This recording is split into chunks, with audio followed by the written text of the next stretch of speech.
Hello friends, this is Rukaiya Ansari. स्वागत है आपका आपके अपने यूट्यूब चैनल आरके ऑफिशियल पर। अभी तक जो मैं आपको टॉपिक क्लियर करवाती गई हूँ, वो टॉपिक जो कह सकते हो एग्जाम में कह सकते हो सीधे सीधे देखने को मिल सकता है। तो आज हम आपके लिए एक नया टॉपिक लेकर आए हैं जिसमें कह सकते हो आपके कॉन्सेप्ट भी क्लियर होंगे और आप आसानी से क्वेश्चन को सॉल्व कर सकोगे। तो आपसे सिर्फ एक ही सपोर्ट चाहते हैं कि आप जो है वीडियो देखते हैं तो आप वीडियो को शेयर कीजिए, लाइक किया कीजिए और सब्सक्राइब किया कीजिए, जिससे जो बच्चे तैयारी कर रहे हैं वो आसानी से अपनी तैयारी को कर सके। चलिए हमारा टॉपिक स्टार्ट करते हैं। आज हमारा टॉपिक है इंस्ट्रक्शनल प्लान।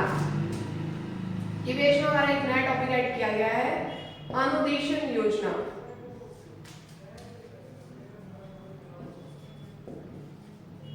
अनुदेशन योजना, ठीक है। इंस्ट्रक्शन का मतलब होता है निर्देश, ठीक है। तो कुछ जो निर्देश दिए जाते हैं, हम कोई काम करते हैं तो निर्देशों का पालन करके करते हैं, ना कि आदेशों का पालन करके। तो निर्देश होते क्या है? जैसे आपको निर्देश दिए गए हैं कि आपका एग्जाम जो है 21 से 28 में संपादित किया जाना है। आपको कह सकते हो ऑनलाइन आपका कह सकते हो एग्जाम होना है, सीबीटी बेस्ड आपका एग्जाम होना है। तो हम कह सकते हैं कि आपको कुछ इंस्ट्रक्शन दिए गए हैं, उसके आधार पर आपको काम करना है। आपको कुछ लिमिटेड टाइम दिया गया होगा, आपको क्राइटेरिया भी निर्धारित किया गया होगा कि 180 मार्क्स का क्वेश्चन आना है।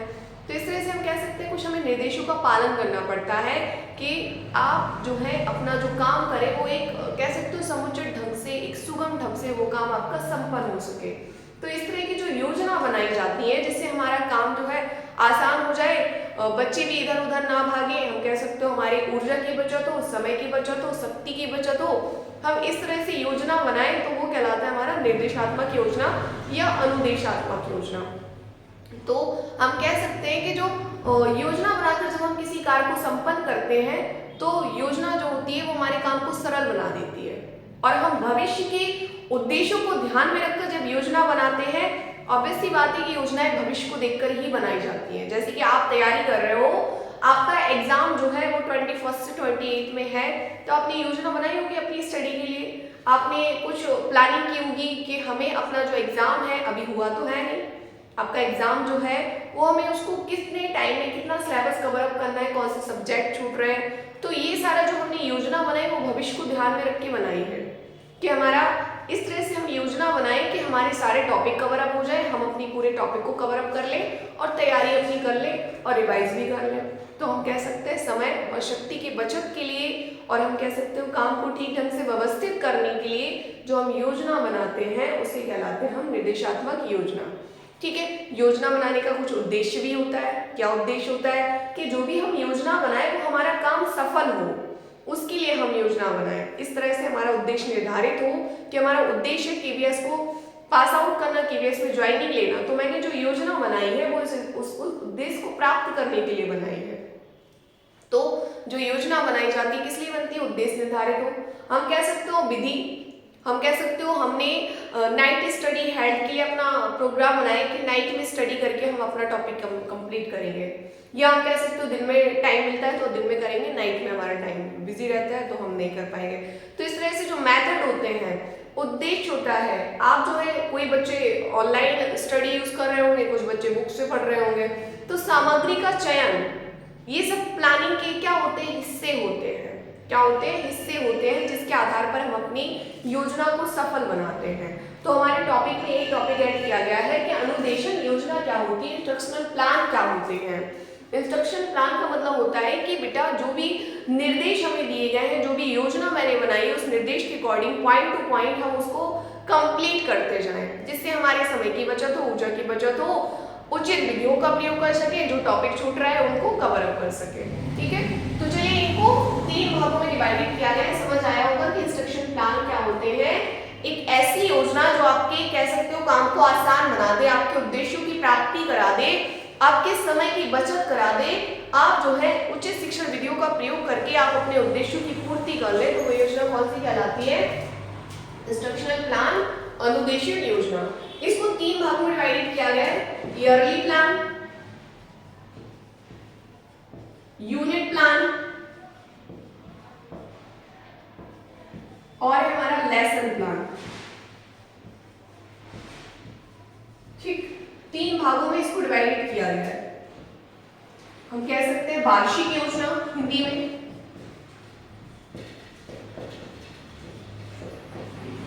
यूनिट प्लान इकाई योजना, और लेसन प्लान होता है हमारा पाठ योजना। ठीक, इस तरह से 3 योजनाएं हमारे सिलेबस में आई हुई है। ठीक है, तो वार्षिक योजना क्या होती है? जब वर्ष भर की योजना हम बनाते हैं स्कूलों में, वो कहलाती है हमारी वार्षिक योजना, कि हमारे एग्जाम कब संपन्न करवाने हैं, बच्चों को कितना सिलेबस जो है वो कंप्लीट होना है, बुक्स कौन कौन सी चेंज होनी है, कौन सी नहीं होनी है, क्या हॉलीडेज निर्धारित करने हैं।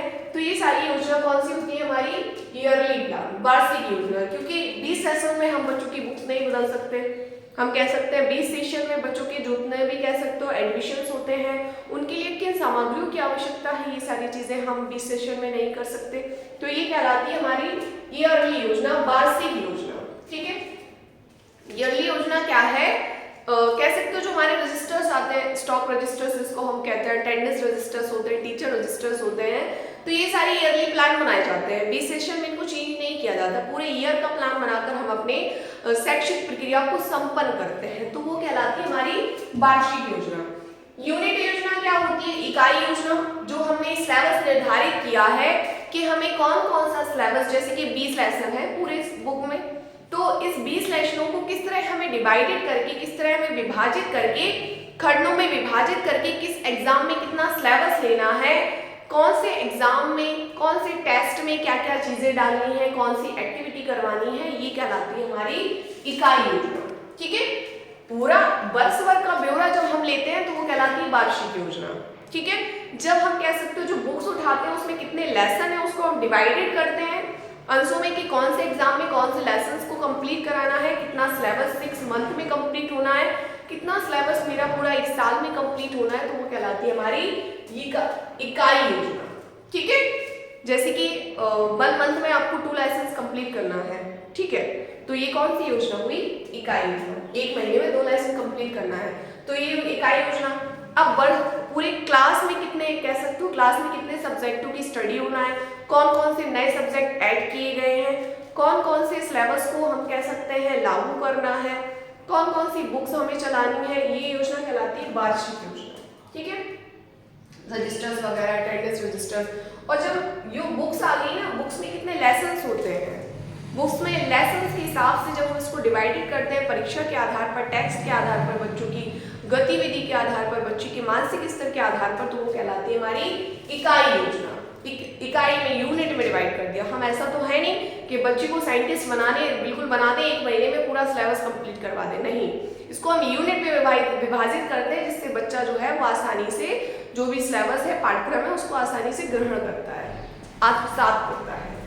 लेसन प्लान क्या होता है हमारा? पाठ योजना क्या होती है? पाठ योजना होती है जैसे कि आप क्लास में जा रहे हो, क्लास में आपको कौन सा लेसन पढ़ाना है आज जाकर, उसका आप पहले से योजना बनाते हो कि बच्चे को हमें किन किन सामग्रियों का यूज करना है सॉरी कौन कौन सी सामग्री यूज करनी है, कौन कौन सी गतिविधि इस पाठ से रिलेटेड करती है, कौन कौन सी चीजों का हमें प्रयोग करना है, कौन से टूल्स का प्रयोग करना है, जिससे बच्चे जो है वो इस पाठ को आसानी से सीख सकें। हमें इसे खेल विधि से सिखाना है, या हमें इसे प्रश्नोत्तर विधि से सिखाना है, या हमें इसको कह सकते हो बच्चों के साथ खुद जोड़कर सिखाना है। तो ये जब हम पाठ योजना बनाते हैं ना, कि किस तरह बच्चे को जो एक पाठ मैंने लिया है वो आज हम किस तरह इनको सिखाएंगे, तो वो कहलाती है हमारी पाठ योजना। ये हम लोग जब बीटीसी वगैरह करते थे तो हम लोगों को लेसन प्लान बनाना पड़ते थे, जब हम लोग की इंटर्नशिप वगैरह लगती थी, जिसमें हम लोग पाठ योजना बनाते किस तरह हमने बच्चों को सिखाया, एक लेसन को एक एक लेसन की बनती जाती है, तो वो कहलाती है हमारी लेसन प्लान पाठ योजना। ठीक है, तो चलिए आप लोगों को तीनों योजनाएं मैंने एक्सप्लेन की। अब ये वार्षिक जो योजना है ये देखते हैं, फिर दूसरी योजना देखेंगे। वार्षिक योजना क्या होती है? वार्षिक योजना हम कह सकते हैं सब्जेक्ट वाइज बनती है, क्योंकि कौन कौन से सब्जेक्ट ऐड करना है, ठीक, विषय आधारित होती है, ठीक है।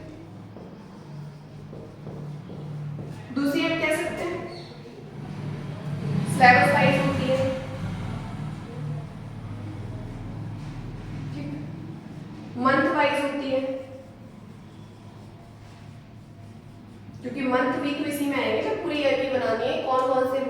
कौन कौन सा सिलेबस जो है वो लागू करना है। नेक्स्ट, और हम कह सकते हैं यूनिट वाइज भी होती है क्योंकि एक बड़ा पार्ट है। जैसे कि हम कह सकते हैं जो विकास और वृद्धि वाले टॉपिक पढ़ाया था ना, कि वृद्धि जो है वो हिस्सा है किसका, विकास का, लेकिन विकास का एक बड़ा पार्ट है। इसी तरह से ईयरली जो योजना है वो एक बड़ा हिस्सा है यूनिट और लेसन प्लान का, तो ये उसके एक भाग है हम कह सकते हैं। तो ऑब्वियस सी बात है लेसन प्लान और यूनिट प्लान दोनों ही ईयरली प्लान में सम्मिलित होंगे, तो ये यूनिट वाइज भी बनती है। ठीक है, ये यूनिट वाइज भी बनती है। और हम कह सकते हैं को करिकुलर जो एक्टिविटी होती है उसके आधार पर भी बनती है कि कौन कौन सी छुट्टियां होनी है। को करिकुलर एक्टिविटी सह पाठ्यक्रम गतिविधियां जो कहलाती है, जो कक्षा के बाहर की जाती हैं, को स्कॉलस्टिक कह सकते हैं, को पाठ्यक्रम गतिविधि। ठीक है, उसके आधार पर भी बनाई जाती है कि, और हम कह सकते हैं अवकाश के आधार पर भी बनती है। ठीक है, तो इतने आधार पर आपकी ईयरली योजना बनाई जाती है। तो सब्जेक्ट वाइज तो बनती है कि कौन कौन से कह सकते हो सब्जेक्टों को आपको कब किस टाइम में समाप्त करना है। सिलेबस वाइज बनती है, सिलेबस चेंज करना है या हमें न्यू पैटर्न के आधार पर बच्चों को नए एक्टिविटी के थ्रू बच्चों को सिखाना है, जो पहले सिखाया वो बच्चे पर इतना महत्वपूर्ण नहीं हुआ तो अब हमने सिलेबस चेंज किया, तो सिलेबस वाइज भी बनती है, पाठ्यक्रम आधारित। मंथ वाइज बनाई जाती है कि हमें कौन से मंथ में, महीने में कौन सी चीजों को बच्चों तक पहुंचाना है, कब कौन सा टेस्ट कराना है, कब कौन सा एग्जाम कराना है। यूनिट वाइज भी बनती है क्योंकि सिलेबस पूरा निर्धारित होता है। को करिकुलर एक्टिविटी बच्चों को कह सकते हो कभी मदर्स डे मनाया जाता है, तो कभी टीचर्स डे स्कूल में मनाया जाता है, तो कभी नेशनल डे सेलिब्रेट करते हैं, तो हम कह सकते हो को करिकुलर एक्टिविटी पहले से ही निर्धारित होती है। दूसरी चीज सह पाठ्यक्रम गतिविधि, एक ही चीज होती है को करिकुलर या सह पाठ्यक्रम गतिविधि जो कक्षा के बाहर की जाती है। अवकाश के आधार पर बनती है, जैसे अगर क्वेश्चन पूछ दे कि जो नेशनल डेज होते हैं, राष्ट्रीय दिवस होते हैं, वो किस आपके लेसन प्लान में सम्मिलित होंगे, तो वो होंगे आपके ईयरली प्लान में, क्योंकि अवकाश जो होता है वो पहले से ही निर्धारित कर लिया जाता है कि आपका इस दिन का अवकाश होगा, या इस दिन आपकी जयंती सेलिब्रेट की जाएगी, या इस दिन आपको कह सकते हो एक स्कूल का एनुअल डे सेलिब्रेट होगा, एनुअल फंक्शन होता है स्कूलों में, तो वो हमारे किस में जाएंगे, ईयरली प्लान में। ठीक है, समझ आया आपको? चलिए, अगर आपको वीडियो अच्छा लग रहा हो तो लाइक करें, शेयर करें और सब्सक्राइब करें, और जो बच्चे देख रहे हैं वो बेटा लाइक करके जाया करें वीडियो को, जिससे मेरा उत्साहवर्धन हो, हम आपको नेक्स्ट और अच्छी तरह से वीडियो को अवेलेबल कराएं आपके साथ। ठीक है, चलिए अब हम देखते हैं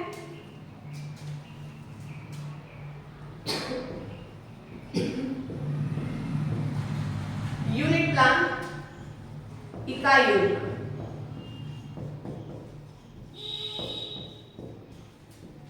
इकाई योजना क्या होती है? इकाई योजना बनाई जाती है हमारे सिलेबस के आधार पर।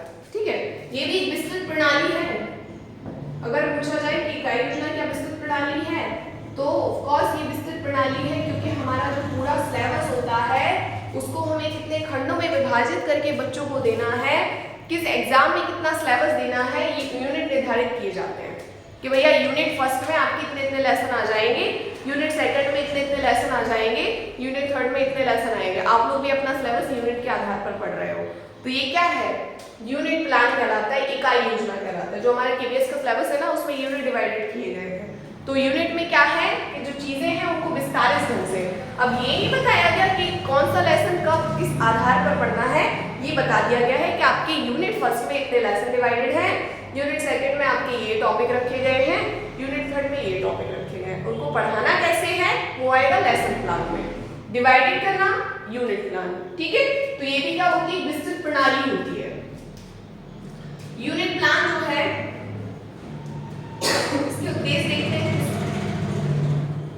देखते हैं सिद्धांत। समझ आया बेटा कि जो सिलेबस है उसको किस तरह हमें डिवाइडेड करना है, हिस्सों में विभाजित करना है, उसके आधार पर बच्चों तक पहुंचाना है सॉरी, वो यूनिट प्लान कहलाता है।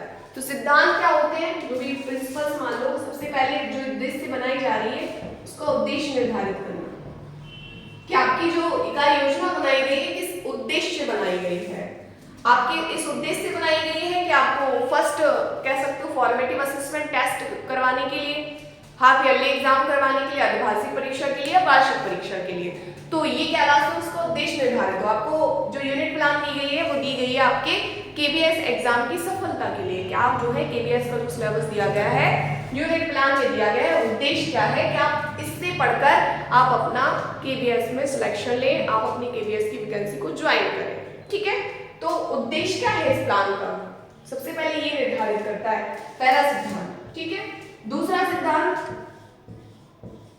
आप किस विधि से बना रहे हो, विधि क्या है यूनिट प्लान की, किस विधि से आप पढ़ा रहे हो, वो विधियों का सिलेक्शन करें। ठीक है, आप जो है पूर्ण से अंश विधि का यूज कर रहे हैं, विश्लेषण से संश्लेषण विधि का यूज कर रहे हैं, सरल से विशिष्ट की ओर से कह सकते हो जो विधि है शिक्षण सूत्र उसका यूज कर रहे हो, तो विधियों को कह सकते हो निर्धारित करना भी इसका सिद्धांत माना जाता है कि आप किस विधि से बच्चों तक अपने योजना को पहुंचा रहे हो, किस विधि से आपने योजना बनाई है जो आपकी सफल हो सके। तीसरा है हमारा कह सकते हो शिक्षण सामग्री, आप जो है जो भी शिक्षण सामग्री का यूज करें वो शिक्षण सामग्री बच्चे के पूर्व ज्ञान के आधार पर हो, बच्चे के पूर्व ज्ञान से मिलती जुलती हो। ठीक है, तो बच्चा आसानी से उसको सीख सकता है। तो शिक्षण सामग्रियों का जो चयन करें वो किस आधार पर करें, हम कह सकते हो पूर्ण ज्ञान के आधार पर। ठीक, तो बच्चे आसानी से उसको सीख लेते हैं। जैसे कि आपने सिलेबस चेंज किया तो बच्चे के कुछ टॉपिक्स जो हैं जो पहले के सिलेबस में थे उसको जोड़कर नए को कह सकते हो एसिमुलेट करके तब आप चीजें बच्चों तक पहुंचाएंगे तो बच्चे आसानी से सीखेंगे। तो शिक्षण सामग्रियों का जो यूज करते हो टीचिंग मटेरियल, वो जिस तरह पहले बच्चे सीख रहे थे कुछ सामग्रियों को ध्यान में रखकर नई योजना बनाए, तो वो शिक्षण सामग्रियों को कैसे हमें कह सकते हो प्रयोग करना है पूर्व ज्ञान को जांच कर, और हम कह सकते हैं मूल्यांकन भी करना है कि हमारी जो योजना बनी थी वो बच्चों तक पहुंची या नहीं पहुंची, हमारी योजना कितनी सफल रही। हमने देखा कि हमारी जो योजना बनाई गई वो बच्चों के लिए कह सकते हो मानसिक स्तर से बहुत ज्यादा ऊपर थी, बच्चे नहीं कर पाए 4 लेसन एक महीने में, तो हमने मूल्यांकन करना भी बहुत जरूरी होता है। ठीक है, तो इस तरह हमने सिद्धांत देखे कि इकाई योजना के क्या सिद्धांत होता है। सबसे पहले उद्देश्य निर्धारित करो कि किस उद्देश्य से बना रहे हो, दूसरा आप किस विधियों से बच्चे को सिखा रहे हो वो विधियों को निर्धारित करो, शिक्षण सामग्री आप पूर्व ज्ञान के आधार पर उनको चयनित करो और अपनी योजना का मूल्यांकन करके भी देखो कि हमारी योजना कितनी सफल हो रही है। ठीक है, चलिए अब देखते हैं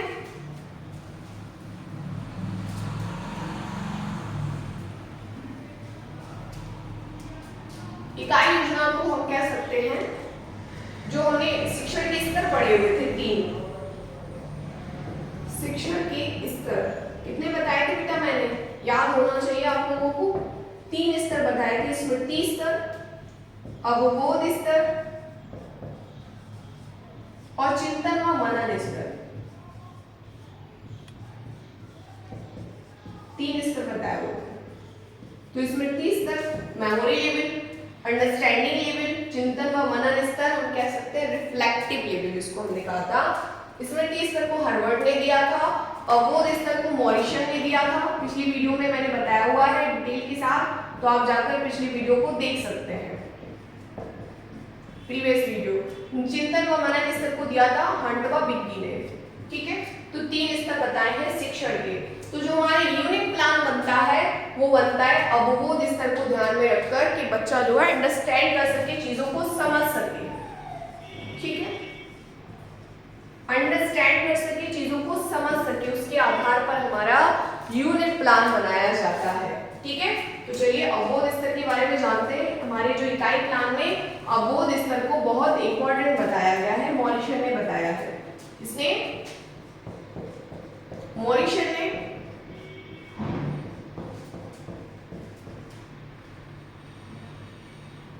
मॉरिशन के अनुसार अवबोध स्तर के चरण, सॉरी, ठीक है, तो चलिए देखते हैं हमारा अंडरस्टैंडिंग लेवल। ठीक है, अवबोध स्तर को क्या कहते हैं, अंडरस्टैंडिंग लेवल। तो मॉरिशन के अनुसार जो यूनिट प्लान में अवबोध स्तर बताए गए, किस तरह बच्चे चीजों को समझे, उनके समझ का लेवल क्या होता है। तो पहला देखते हैं, पहला है हमारा अन्वेषण, ठीक है, जिसको हम कहते हैं एक्सप्लोरेशन, ठीक। पी से बताया गया है प्रस्तावना, प्रेजेंटेशन, प्रस्तावना या प्रस्तुतिकरण कह सकते हैं।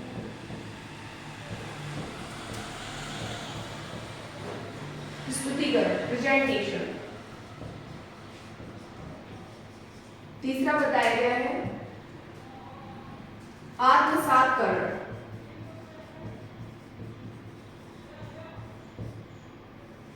एसिमिलेशन,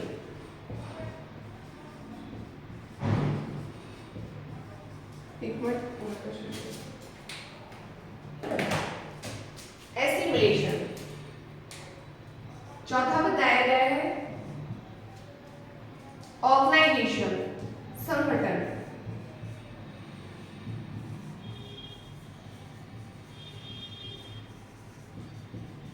और पांचवा बताया गया है अनुवाचक, रेसिटेशन।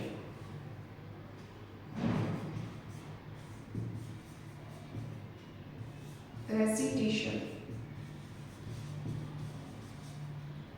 ठीक। तो इस तरह हमने 5 चरण बताए हुए हैं। एग्जाम में मोस्ट इंपॉर्टेंट है, कई बार एग्जाम में पूछे गए हैं ये मॉरिशन की अंडरस्टैंडिंग लेवल, ठीक है, मॉरिशन का अंडरस्टैंडिंग लेवल। कई बार एग्जाम में क्वेश्चन पूछा जा चुका है और आपका यूनिट प्लान से ये जो स्टेप्स हैं ये रिलेट करते हैं कि किस तरह बच्चे जो हैं उनको समझ को बढ़ाना है, उनके समझ का लेवल क्या होता है। तो सबसे पहले बच्चे को खोज के लिए कह सकते हो हमें इस तरह की योजना बनाए कि बच्चे जो हैं वो खोज के लिए प्रोत्साहित हो, वो इस तरह से सीखें कि वो स्वयं कह सकते हो खोज करके स्वयं चीजों को जानकर स्वयं टीचर्स का मदद लेकर अपने आप से चीजों को कर सके। तो पहला जो स्टेप क्या बताया, अन्वेषण, एक्सप्लोरेशन।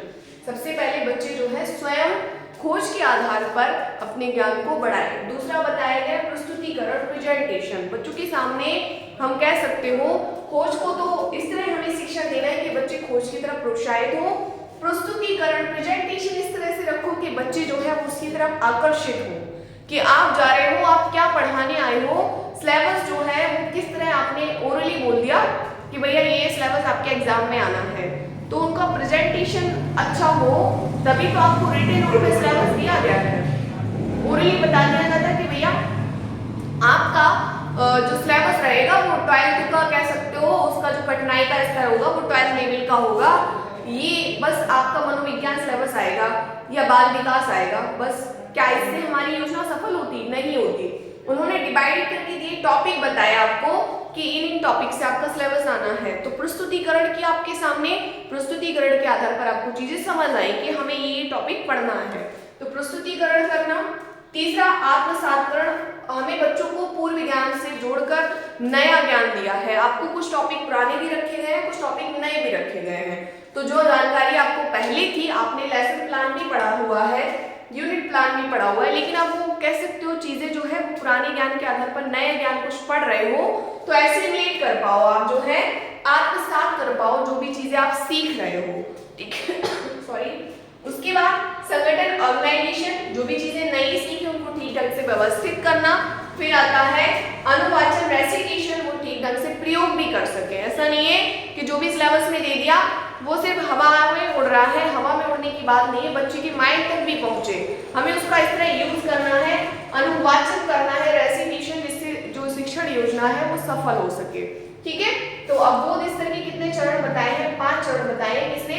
मॉरिशन ने। पहला बच्चा खोज करके सीखे, अन्वेषण, एक्सप्लोरेशन। दूसरा प्रस्तुतिकरण, बच्चों के सामने वो चीजें इस तरह प्रस्तुत कर सको कि बच्चे के सामने जो भी चीज प्रस्तुत बनाई गई, जो योजना बनाई गई है वो ठीक ढंग से उन्हें समझ में आए। आत्मसातकरण, जो भी योजना बनाओ उनकी पूर्व ज्ञान से जोड़कर बनाओ, पूर्व ज्ञान प्लस नया ज्ञान, जिससे बच्चे जो है उसको ग्रहण कर सके, आत्मसातकरण। संगठन, जो भी योजना बनाई उनको व्यवस्थित करना ठीक ढंग से कि कब हमें कौन सा प्लान यूज करना है, कौन सा लेसन यूज करना है, अनुवाचन उसका ठीक ढंग से प्रयोग भी हो सके इस तरह की योजना बनाना। ठीक है, आई होप आपको ये पसंद आया होगा सेशन। चलिए अब देखते हैं हमारी एक एक चीजें बहुत अच्छे से क्लियर होती जा रही है। जो बच्चे तैयारी कर रहे हैं तो बेटा बहुत अच्छे से तैयारी करते जाइए, एग्जाम बहुत टफ नहीं आने वाला है, कॉन्सेप्ट को क्लियर करना है बस कि क्या पूछ रहा है वो। ठीक है, चलिए अब हम देखते हैं लेसन प्लान, पाठ योजना। पाठ योजना, ठीक है। अब पाठ योजना क्या होती है? पाठ योजना होती है कि हमें बच्चों को कैसे सिखाना है। तो आपने डिवाइडेड कर दिए लेसन। अब आप जो एक लेसन बच्चे के सामने आए हो प्रस्तुत करने के लिए, तो आपको सिखाना कैसे, कैसे प्रस्तुत करोगे आप? ठीक है, तो हम कह सकते हैं पाठ योजना बनाते हैं, इसलिए बनाते हैं कि बच्चे को क्या सिखाया जाए और कैसे सिखाया जाए, जिससे बच्चे जो है वो एक पाठ को एक माइंड में कह सकते हो एकदम उसका क्लियर हो, स्वयं वो चीजें आसानी से सीख जाए। तो पाठ योजना का मतलब होता है कि बच्चे को क्या सिखाया जाए और कैसे सिखाया जाए, उसके लिए बनती है हमारी पाठ योजना, जो डे बाय डे बनती है। उसका उद्देश्य क्या होता है? डे टू डे बनती है, ये दिन दिन। आज आप कोई चीज पढ़ाने गए तो आज ही आपने योजना बनाई पहले से और आप बच्चे को क्लास में गए, उसी आधार पर सिखा रहे हो। फिर बाद में आप मूल्यांकन करते हो, वही सिद्धांत रहेंगे। उद्देश्य क्या है कि बच्चे को जो भी शिक्षण सामग्री आप पढ़ाने आए वो सफल हो। ठीक है, आप जो भी चीज पढ़ाने आए हो वो उसके समझ आए। आप इस तरह गतिविधि जोड़ो, कोई शिक्षण सामग्री का यूज करो, इसमें भी वही सिद्धांत रहेंगे कि शिक्षण सामग्री बच्चे के पूर्व ज्ञान के आधार पर प्रयोग की जाए, जिससे बच्चा समझ सके। दूसरा, विधियों का प्रयोग करो। कौन कौन सी विधि का यूज करके आप इस लेसन को बच्चे के माइंड में डालो, प्लस मूल्यांकन भी करो, जिससे बच्चा जो है वो आपको समझ में आ सके कि हमारा जो लेसन प्लान बना था कितना सफल रहा। हमने तो प्रयत्न किया था कि 100% बच्चे जो है इस लेसन से परिचित हो जाएं, क्वेश्चन आंसर ओले ही दे सके, लेकिन कुछ बच्चों ने आंसर दिया, कुछ ने नहीं दिया। तो आपने मूल्यांकन करके देखा कि मेरी योजना 70% सफल हुई है, 30% हमारी योजना सफल नहीं हुई है। तो आपने नेक्स्ट डे जब लेसन प्लान बनाया तो उसमें कुछ शिक्षण विधियों का प्रयोग किया, नई कुछ शिक्षण सामग्री आपने बदली, जिससे आपकी लेसन प्लान की जो योजना थी वो सफल हुई। ठीक है, तो उद्देश्य निर्धारित करो। दूसरा, लचीली हो, फ्लेक्सिबल हो, जैसे कि तुरंत उसमें परिवर्तन भी किया जा सके। ये पॉइंट याद रखना कि हमेशा जो भी योजना बनाई जाती है वो लचीली हो, तुरंत उसमें परिवर्तन संभव हो सके। ठीक है, जो भी एक तो ये पॉइंट उद्देश्य निर्धारित हो कि आप किस लिए योजना बना रहे हो। दूसरी, लचीली हो कि अगर बच्चे की समझ में, बच्चे की मानसिक स्तर से ऊपर जा रही है तो हम उसको उनके मानसिक स्तर के अनुरूप सिखा सकें। तो फ्लेक्सिबल हो, ठीक है, प्लस डायनामिक भी हो, परिवर्तनशील भी बनानी चाहिए, जिससे अगर योजना कह सकते हो सफल नहीं हो रही है तो उसमें कुछ परिवर्तन किया जा सके। ये नहीं कि जो योजना बना दी उसी को मैं रिपीट कर रही हूँ, नहीं, परिवर्तनशील भी होनी चाहिए। तो इस तरह ये टॉपिक याद रखना आप लोग। और जो पाठ योजना बनती है वो हर दिन बनाई जाती है, डे टू डे बनती है। ठीक है, चलिए अब देखते हैं इसमें हर्बर्ट ने बताया हुआ है कि बच्चे को हमें किस तरह, हर्बर्ट ने स्मृति स्तर के चरण बताए हैं, किस तरह उनको उनकी स्मृति में डालना है, उनकी स्मृति में किस तरह चीजों को डालना है, उसके लिए हमें योजना बनाई जाती है। तो इसीलिए पंचपदीय प्रणाली के नाम से भी योजना जानी जाती है, क्योंकि हर्बर्ट ने 5 पद बताए हैं इस योजना के। मोस्ट इंपॉर्टेंट है, प्रीवियस वीडियो में भी मैंने आपको उसको एक्सप्लेन किया हुआ था। पंचपदीय प्रणाली के प्रणेता किसे कहा जाता है? तो हर्बर्ट को कहा जाता है। किसको कहा जाता है? हर्बर्ट को। हर्बर्ट ने बताया है कि पाठ योजना जो है बच्चे की हमें किस तरह स्मृति स्तर पर प्रभावी होना है कि बच्चे आसानी से चीजों को सीख सकें। ठीक है, तो इन्होंने ये योजना पाठ योजना में बताई हुई है। पाठ योजना की सबसे प्रचलित विधि या कह सकते हो सबसे प्रचलित योजना जो है कौन सी मानी जाती है? हर्बर्टियन योजना मानी जाती है, या हर्बर्ट की स्मृति चरण, हर्बर्टियन विधि मानी जाती है। अगर पूछते एग्जाम में कि पाठ योजना की सबसे महत्वपूर्ण विधि या सबसे प्रचलित विधि किसे माना जाता है, तो माना जाता है हर्बर्टियन विधि को। ठीक है, इसमें क्या करता है, लेसन प्लान क्यों बनाते हैं, क्योंकि बच्चे की स्मृति स्तर जो है, बच्चे की जो मेमोरी है उसको ठीक ढंग से विकसित कर सके, बच्चा पहली बार में ही चीजों को सीख सके। ठीक है, तो चलिए इसको हम किस नाम से जानते हैं, पंचपदीय प्रणाली के नाम से जानते हैं। इन्होंने 5 पद दिए थे, मैंने बताया हुआ था आपको, प्रस्तावना,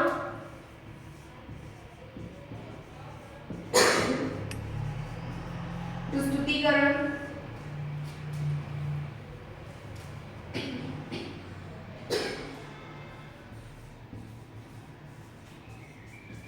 तुलना,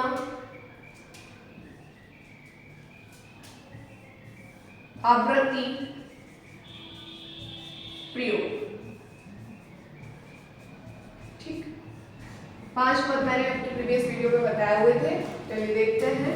सबसे पहले बच्चे के सामने जो भी चीज पढ़ाने जाओ उसे प्रस्तावित करो कि आज हम ये पढ़ाने आए हैं, आपका नाम क्या है।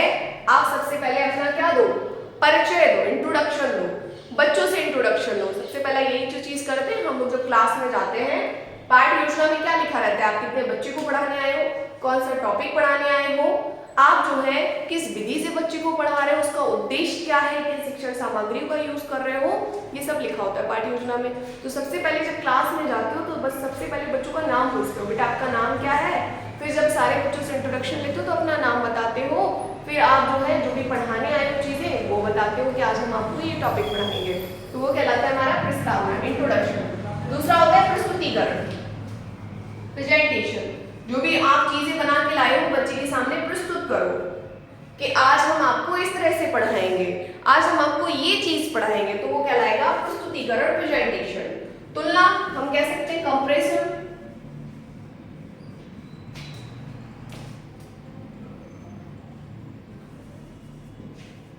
कंपैरिजन हम कह सकते हैं कि जो बच्चों ने पहले सीखा हुआ है वो नए सीखो, क्या आप सीख रहे हो, जो आपने पहले सीखा हुआ है आप कितना सीखे हो और आज आपने कितना सीखा है, आज आप किस तरह से सीखे हो, तो पूर्व ज्ञान को नए ज्ञान के आधार पर तुलना करके सिखाओगे। ठीक है, कि बेटा पहले हम लोग जो है बाहर खेल खेल के हमने ये चीज पढ़ी हुई थी, आज हम आपको नए तरीके से चीजों को सिखाएंगे। आज हम यूज करेंगे गणित की टूल किट का, ठीक है, मैथ की टूल किट का। पहले हम कॉपी पेन से पढ़ते थे, आज हम आपको गतिविधि बहुत अच्छे से कराएंगे। तो हमने पूर्व ज्ञान और नए ज्ञान में क्या किया, तुलना करके उनको माइंड में डाला, तो कंपैरिजन कह सकते हैं। आवृत्ति हम कह सकते हैं रिपीटेशन, जनरलाइजेशन। आवृत्ति या इसका दूसरा नाम हम यहाँ लिख देते हैं सामान्यीकरण भी कह सकते हैं आवृत्ति को, सामान्यीकरण। अगर ऑप्शन में सामान्यीकरण मिल जाए तो वो भी सही होगा। ठीक है, जनरलाइजेशन, चीजों को सामान करके उनको इतना इजी बना दो कि बच्चा आवृत्ति उन्हें इतनी बार करा दो कि बच्चे के लिए वो चीजें सामान हो जाए। जैसे कि आज आप वो चीज पढ़ रहे हो, दोबारा से रिपीट कर दूंगी, दोबारा से रिपीट कर दूंगी, चीजें अपने आप मस्तिष्क में बैठ जाएगी, सामान हो जाएगी जो कठिन चीज थी आपके लिए। तो जनरलाइजेशन, आवृत्ति का यूज करो। और तीसरा है हमारा कह सकते हो प्रयोग, जिसको हम कह सकते हैं रेसिटेशन, या हम कह सकते हो एप्लीकेशन। एप्लीकेशन प्रयोग कर दो उसको। ठीक, चलिए तो इस तरह हमने जाना अपने 5 चरण, प्रस्तावना, प्रस्तुतिकरण, तुलना, आवृत्ति, प्रयोग। बेटा मोस्ट इंपॉर्टेंट है किस तरह हमें अपनी बच्चे के मानसिक स्तर में, उसकी स्मृति स्तर में बदलाव लाना है, जिससे बच्चे के मस्तिष्क स्तर को बढ़ाया जा सके, उसको ज्ञान को बढ़ाया जा सके। तो पाठ्य योजना हमें इस तरह बनानी चाहिए, और पाठ्य योजना बनती है तो दिन डे टू डे बनाई जाती है, हर दिन बनाई जाती है। ठीक है, चलिए तो आप लोगों से क्वेश्चन बताना था प्रीवियस वीडियो में, जो देखते हैं मैंने क्वेश्चन आप लोगों से विकलांगता के बारे में 3 मैंने बताया हुआ था, ICIDH, तो international classification of impairments and disability and handicap. तो मैंने एक चीज भूल गए थे कि बेटा RPWD और PWD, कुछ क्वेश्चन हैं आपके लिए। RPWD क्वेश्चन पूछना भूल गए थे कि RPWD एक्ट कब आया था और PWD एक्ट कब आया था, और ये लागू कब हुआ आपका जो RPWD एक्ट है। ठीक है, इसका आंसर आपको बताइएगा, ये क्वेश्चन एग्जाम में पूछा जा सकता है 101%। और इसको कह सकते हो जब मुझे कमेंट में इसका आंसर मिलेगा तभी मैं इसके कह सकते हो क्वेश्चंस को क्लियर करूंगी। तो आप लोग के लिए क्वेश्चन है कि आरपीडब्ल्यूडी एक्ट कब आया था और पीडब्ल्यूडी एक्ट कब आया था। ठीक है, चलिए आपको वीडियो अच्छा लगा हो तो लाइक करें, शेयर करें और सब्सक्राइब करें। Thank you.